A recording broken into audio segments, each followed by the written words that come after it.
अब ऐसा लगता है कि प्रदेश में बेटी बचाओ बेटी पढ़ाओ नहीं बल्कि तथ्य छुपाओ सत्ता बचाओ है। हाथरस के बाद अब बलरामपुर में लड़की का बलात्कार कर पैर और कमर तोड़ दी गई। अस्पताल ले जाते समय उसकी रास्ते में मौत हो गई। बागपत बुलंदशहर में बच्चों से दरिंदगी हुई। यहाँ तक कि आजमगढ़ में दबंगों ने मंगलवार की रात एक दलित किशोरी को उसके घर के सामने से ही अगवा कर लिया। मां ने विरोध किया तो उसके साथ भी मारपीट की। दलित की शिकायत पर पुलिस ने मामला तो पंजीकृत कर लिया, लेकिन आरोपियों के खिलाफ कार्रवाई नहीं की। आरोपी व उनके परिवार के लोग पीड़ित परिवार को तरह तरह की धमकियां देना शुरू कर दिया है। लड़की की मां ने बुधवार को एसएसपी से मुलाकात कर न्याय की गुहार लगाई। उत्तर प्रदेश में वर्तमान समय में कानून व्यवस्था नहीं बल्कि गुंडा माफियाओं और बलात्कारियों एवं अन्य अराजक तत्वों का राज चल रहा है।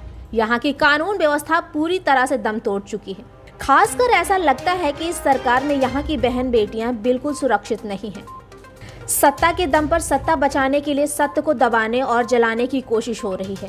वहीं बेटियों पर अत्याचार का जिम्मेदार कौन है? शासन, प्रशासन या कानून व्यवस्था? ऐसे में सवाल उठना लाजमी है।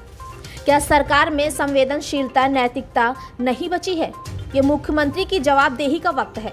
जनता को जवाब चाहिए कि क्या पुलिस प्रशासन का खौफ इन दरिंदों के जहन से निकल गया है? वहीं बसपा की मुखिया मायावती ने योगी सरकार पर हमला बोलते हुए क्या कहा, आइए सुनते हैं। सरकार मतलब हमारी माताएं बहनें तो जो हुकूमत कर रहे हैं, खासतौर से आदित्यनाथ योगी को मैं बताना चाहती हूँ कि आपने एक महिला के पेट से जन्म लिया है। आपको दूसरों की बहन बेटी को अपनी बहन बेटी समझना चाहिए, और यदि आप उनकी हिफाजत नहीं कर सकते तो बेहतर यही है कि उनको पीछे हट जाना चाहिए, खुद ही इस्तीफा दे देना चाहिए तो ज्यादा बेहतर होगा। नहीं चला सकते हैं सरकार और देना चाहिए, और यदि आप उनकी हिफाजत नहीं कर सकते तो बेहतर यही है कि उनको पीछे हट जाना चाहिए, खुद ही इस्तीफा दे देना चाहिए तो ज्यादा बेहतर होगा। नहीं चला सकते हैं सरकार, और यूपी गवर्नमेंट जाग नहीं रही है, अभी भी नहीं जाग रही है, और केवल इस किस्म की ये हाथरस की घटना और घटना घटने से, उनकी आर्थिक मदद करने से या उनको प्लॉट देने से, नौकरी देने से तो इनके ऊपर जुर्म जाति नहीं रुकेगी। इनको सख्त कदम उठाने होंगे, जो ये सरकार बुरी तरीके से फेल हो गई है। तो मेरा केंद्र की सरकार को यही कहना है कि यूपी गवर्नमेंट नहीं जाग रही है। आदित्यनाथ योगी इस लायक नहीं है कि वो लॉ एंड ऑर्डर को संभाल सके, तो केंद्र की सरकार को जागना चाहिए। और केंद्र की सरकार से मेरा यही कहना है कि यदि केंद्र की सरकार ने तो आरएसएस के दबाव में आकर इनको उत्तर प्रदेश का मुख्यमंत्री तो बना दिया, लेकिन इस लायक नहीं है कि वो उत्तर प्रदेश का में बढ़िया शासन प्रशासन यूपी की जनता को दे सके। तो मुझे क्या लगता है, बीजेपी को आरएसएस के से बात करनी चाहिए, उनके शिकंजे से बाहर निकलना चाहिए। आरएसएस के आपको उत्तर प्रदेश की जनता के हित में सोचना चाहिए। और मेरा केंद्र की सरकार को यही कहना है कि बेहतर होगा तो आदित्यनाथ योगी को तो जहां उनकी असली जगह है गोरखपुर में मठ में वहां बैठा दें, और यदि उनको गोरखपुर का मठ भी अच्छा नहीं लग रहा है तो अयोध्या में राम मंदिर का निर्माण हो रहा है, तो बीजेपी ये काम उनको सौंप। वहीं कांग्रेस की अंतरिम अध्यक्ष सोनिया गांधी ने कहा, हाथरस में मासूम लड़की के साथ जो हुआ वो हैवानियत है, वो हमारे समाज पर कलंक है।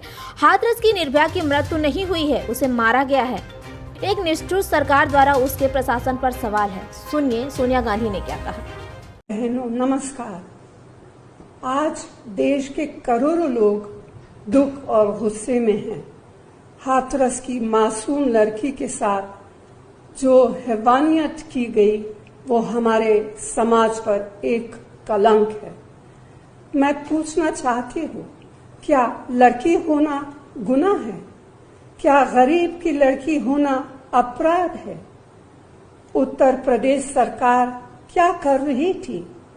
हफ्तों तक पीड़ित परिवार की न्याय की पुकार को सुना नहीं गया।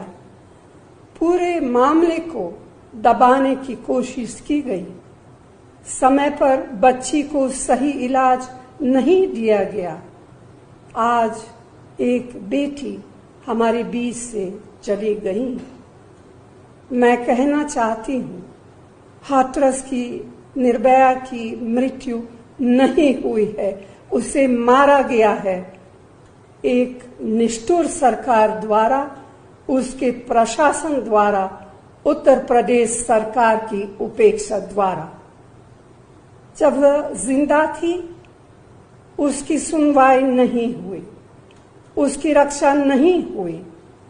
मृत्यु के बाद उसे अपने घर की मिट्टी और हल्दी भी नसीब नहीं होने दी, उसे उसके परिवार को सौंपा नहीं गया।